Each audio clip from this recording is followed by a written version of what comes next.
Hello, Lisa here. Welcome back to my channel. Welcome to this flip through, this exploration of the Notorious JBG Tarot Mini by our very own Peekaboo Rose. And we're just gonna start. So if you don't know, Jasmine Beckett-Griffith's artwork is absolutely charming. It's notorious. It's beautiful. And as it happens, Jasmine Beckett-Griffith very generously put some of her art out into Creative Commons to license free to use for any kind of project sort of deal. And so Juli actually put together a tarot deck based on Jasmine Beckett-Griffith's artwork. The moment I saw that she was doing this, I was so excited because I had a previous Jasmine Beckett-Griffith tarot deck. It was called Beautiful Creatures. And a lot of the choices for the art that was curated for that deck just did not align for me personally. It was kind of a fun deck to play with because I really think that Jasmine Beckett-Griffith's artwork is really unique and it's got a really potent kind of slightly dark but moody kind of aesthetic to it that I think is really, it's really memorable to me. And it also really, I have a lot of feelings about it because her artwork was everywhere when I was first like discovering the world of like fantasy art. And I have a lot of feelings about it. I am so excited to share this with you. Okay, so first of all, there's a title card that comes in the deck. Now, I think there may be different formats to get this in. I will try to just have a link to Juli's personal shop on the Make Playing Cards site where you can browse the different versions as well as her other decks. But this one that I got is it's the mini, and it's like a poker size. It feels like a poker or bridge size deck. Poker, not bridge. I'm pretty sure it's a poker size deck, and it is in the linen cardstock, and you guys know I'm a sucker for linen. So it comes with the title card. This is what the card backings look like. Aren't those delightful? I love all these like dark purpley kind of roses. I like the crown. I love the way that this face kind of takes up the whole card. I love that. I do wish that there was a border on either a border on the backing or, well, maybe I don't want a border on the backing. Maybe I just wish the cards were borderless, but I also kind of like the border. So I don't know. I'm kind of torn, but I do really like the backing choice. So that's what the backing looks like. Now, there are some extra cards throughout this deck. So I can't wait to go through those and kind of pick which cards are going to stay in my version of the deck. But first, let's get a little more zoomed in so I can make sure you guys can see it. Something else that I think Juli did really well in this deck is she clearly used a very clean font style for the cards, and she used dark font on like a dark color like black on a light background, and where there was a dark background she used white, and I just think the effect was perfect. So let's talk about it. So here we have our Fool. I love that our Fool is kind of sitting here ready to go out on a journey and literally has the pole with a little sack next to her, just sitting there with her cat. Everything I need for a Fool card is here right now, and I think it's amazing that Juli must have pored over this artwork for hours and hours to find just the right thing for every card, because I just did a quick little flip through on my own and was like just amazed at her choices and the way that they aligned with the meaning of the card. I just thought it's just so well done. So anyways, okay, so the Fool card, really, really excellent.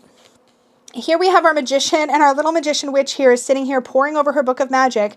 If you look closely, she still has her right hand, so on our left side, lifted up higher than the hand here on the left. And that may seem like it was not intentional, but I have a feeling that that was chosen intentionally to represent the as above, so below. It's very common in a traditional magician card to have the one arm on this side raised up to point at Keter in the Wheel of Life, and then or not in the Wheel of Life, in the Tree of Life, and the other hand to be pointed down. And I don't think that that hand positioning in this particular artwork was accidental. So again, just an excellent choice. The High Priestess, I love her here. I love that she's like Hawaiian looking. I love that we see the palm trees in the background. So we get the element of water here, and we have the implied water behind her. The little tiki torches are super cute. And they add that column feeling from the High Priestess. Again, I don't think any of this was accidental on Juli's part. I think this was very intentional choices from her. And she's holding the little book here. Like it could not, it's aligned. Oh, I just can't. I'm gushing. I know. I'm sorry. I'm really excited. The Empress card with holding the pomegranate it's just perfection. Yeah, this Emperor card. Now you should know, obviously there's no real boys or more masculine looking figures in Jasmine Beckett-Griffith's artwork. So finding that very structured, regal energy of the Emperor probably presented quite a challenge. And this image I can't imagine a better one. The Hierophant, we have our two supplicants. They even look like they're praying. We have our central figure. Again, remember, this is curated artwork. This was not created for the tarot. Oh, it's exciting. This Lover's card is brilliant, in my opinion, because you can look at it as the alchemy of two people. You can also, though, look at this deck, or look at this artwork very much as a choice. We have a figure here who's very day represented, and a figure here who's very night represented. And you can definitely play into the more historical meanings of the Lover's card and the concept of choice and commitment with this particular depiction. So again, a really great choice. The Chariot card, look at this. Like, again, I can't imagine how long this took her just to find the exact right thing for each card, but you can tell this was a labor of love for Juli and a real appreciation for Jasmine Beckett-Griffith's artwork, and I couldn't be more pleased. Anyways, okay, back on track. So we have the Strength card here. I love the tiger. This is great. I mean, it's just great. The Hermit card, she's literally holding a lantern. I love this so much. And I'm so excited because, in particular, I really wanted a Jasmine Beckett-Griffith tarot because I do I have just one Jasmine Beckett-Griffith oracle? I think I have just the one. I think it's the Alice one. I don't think I have any others. I've really struggled to find Jasmine Beckett-Griffith stuff that I feel like feels like the meaning is there, that the right artwork was matched up with the right meaning. The dice roll for the Wheel of Fortune, this has always been a favorite for me, and this was, I believe, the same choice made in the Beautiful Creatures. It was one of my favorite choices, actually, but I love the 8-sided die for the Wheel of Fortune. It works on so many levels. So here we have Justice. She's literally holding scales. I mean, and I think this one, yeah, this is one that has an alternate. So we also have this Medusa-like Gorgon creature as another option for Justice. I do really love the scales in this one, so I'm going to work with this version of Justice. Here we have the Hanged One, and this is one of the cards from the Alice Oracle, but it's perfect. Alice and the Hanged One really work for me because there's an element of a perspective shift, of going into this other world, of personal knowledge and growing, and there's a lot I can work with that, so I like Alice in this particular card. Death. Oh, all the skulls and butterflies. It's everything. Oh, and we have two. Oh, which one do I like better? I think I actually really like this one better. But I love that there are butterflies in both. I think both work beautifully for death, but I think I prefer this one. So that's the one I'm going to use. Plus, it's not very many of Jasmine's art, pieces of art where you get not so zoomed in. So I like that we get a little more zoomed out picture there. In Temperance, she's pouring honey and she's in the hive. I think that's beautiful and brilliant. It really, really works for me. But the hand, even the hand positioning here is really in alignment with the Temperance card. This Devil card, I have zero. What could I possibly say? That's so perfect. I love Kali for the Tower card so much. I love that. The Star, again, perfect. I mean, they look like they were drawn for the tarot. The Moon, I think this was also the one used in the Beautiful Creatures. And actually, you get the pillars in the background. We have the two wild beasts. It looks like a dog and a wolf. The very classic Moon card here. The Sun, I love that. Oh, there's two. Oh, I think I love this one better. I do love the bees and the flower and the fact that she's got the wings. Yeah, I'm going to have to stick with that one. But that one, they're both beautiful. Judgment. I love this with the eye opening. Oh, so good. The World. She's dancing. She also looks fierce. She looks like she's learned something. I love that. So those are the majors. And I made my choices for which cards from the majors where there were alternates that I'm going to work with. Really, really happy with that Major Arcana. Put the title card over there too. Then we have our suits. I mean, the Ace of Wands, she's holding a lit match. It's perfection. The Two of Wands, here too. Now this is a very watery, stormy looking card, but when you think about the Two of Wands, she's looking at possibility and planning, and maybe she's in a sticky situation and she's trying to find her way out, but I do think this was a really good choice. The Three, she's actually holding the ship. Again, we have the ships in the sea in the distance. There's a lot of wonderful tarot alignment here. The Four of Wands. This is so beautiful. I love lotuses. I love the peace in this card, particularly when we transition from these kind of stormier, kind of gloomier cards of the Two and the Three. And then we get to this beautiful milestone card of the Four. Then we have the Five. There's a defeat actively happening here, little battle.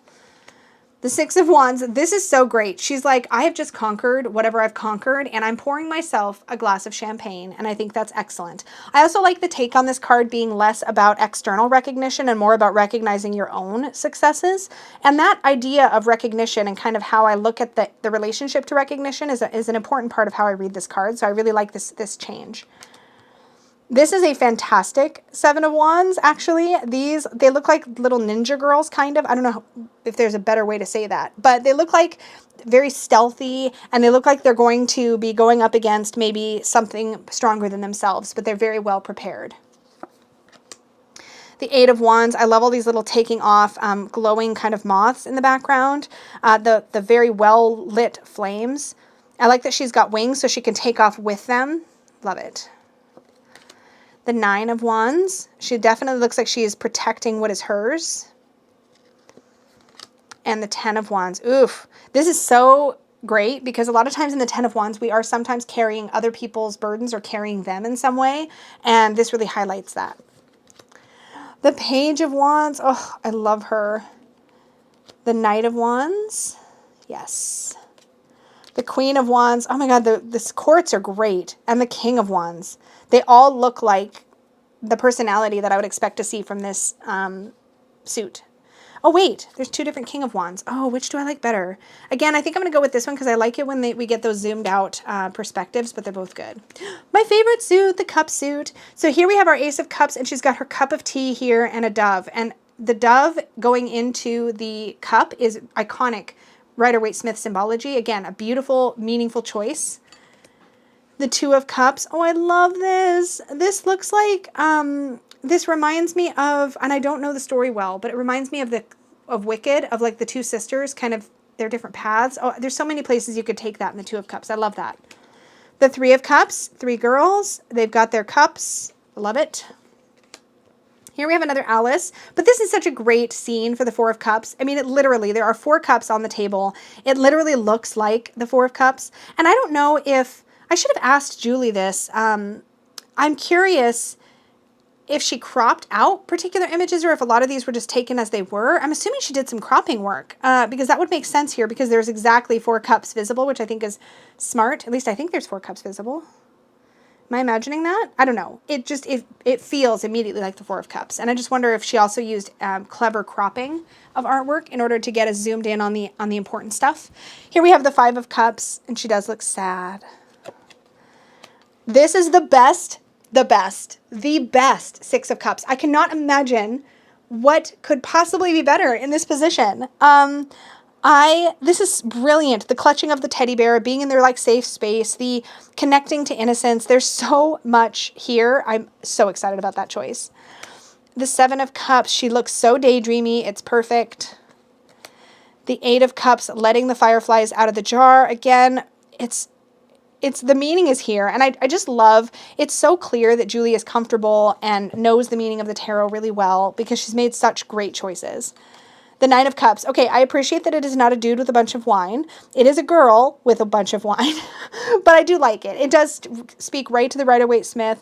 It's not the exact same scene. I like it.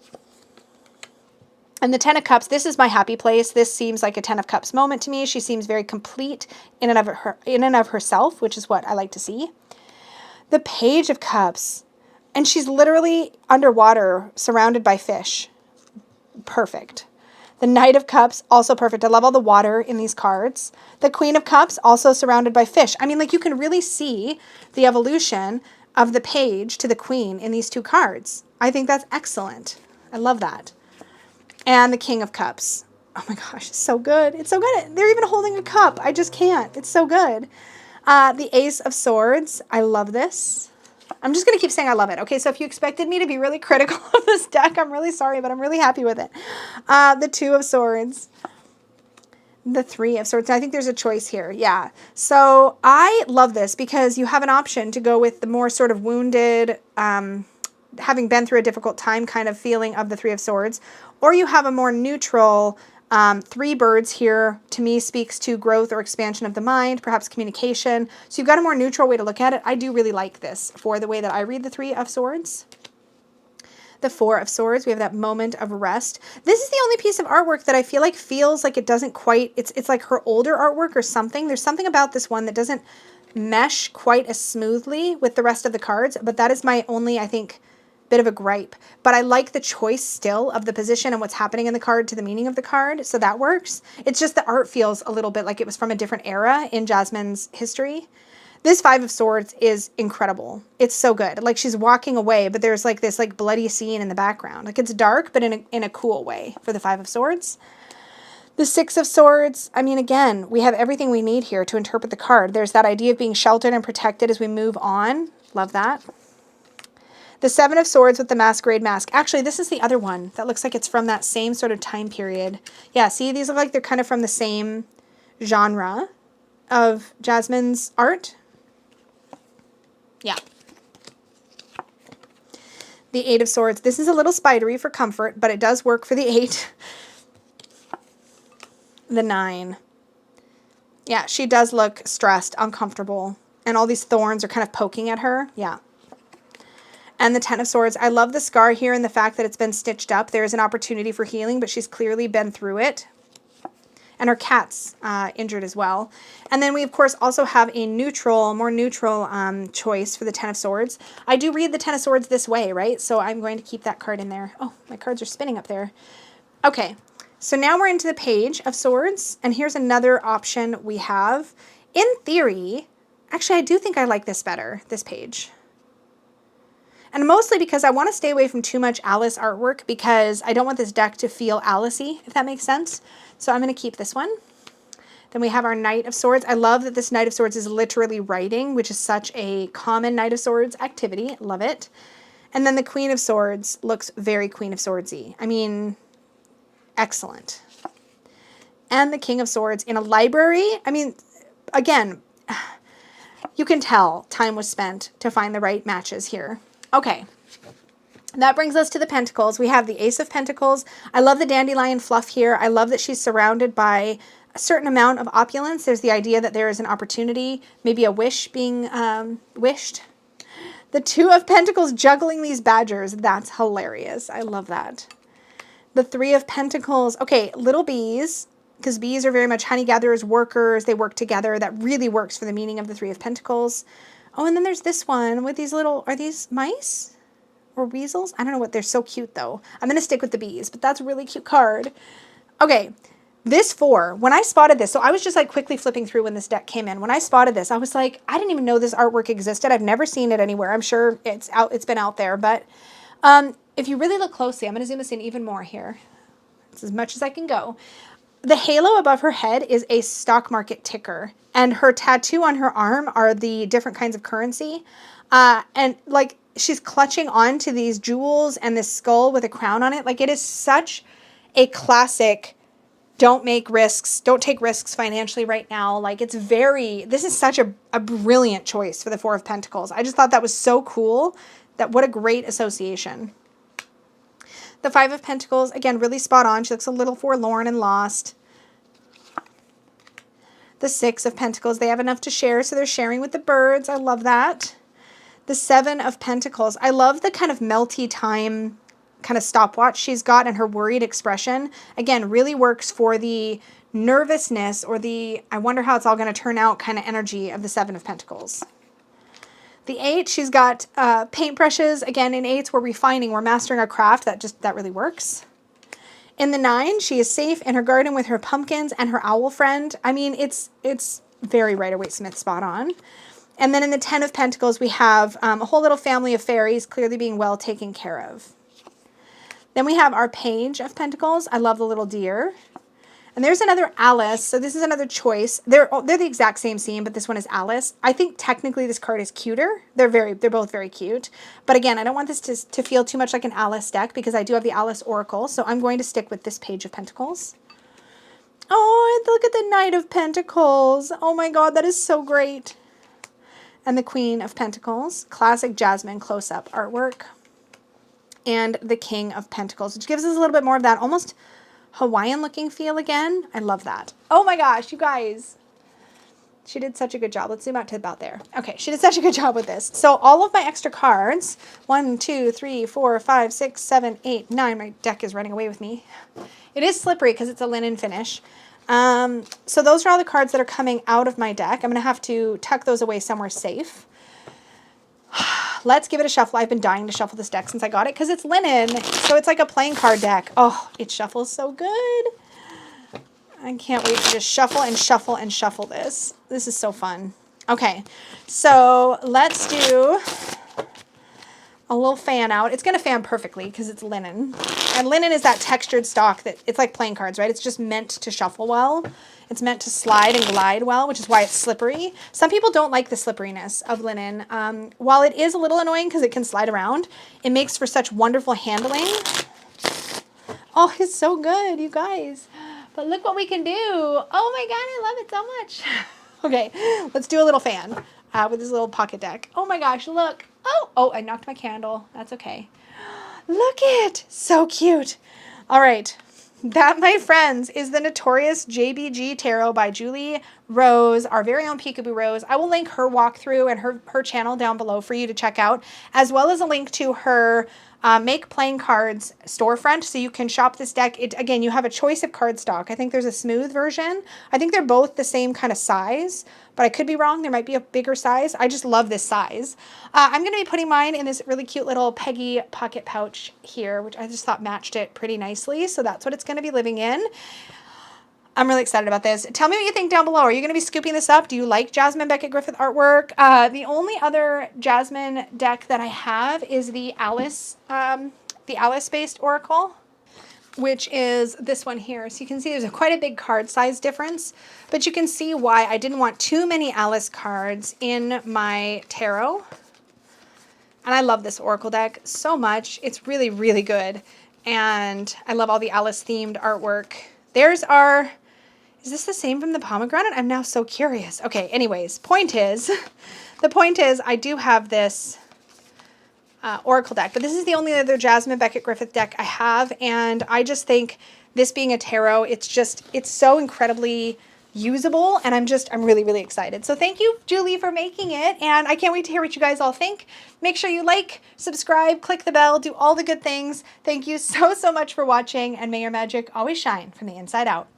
Bye, guys.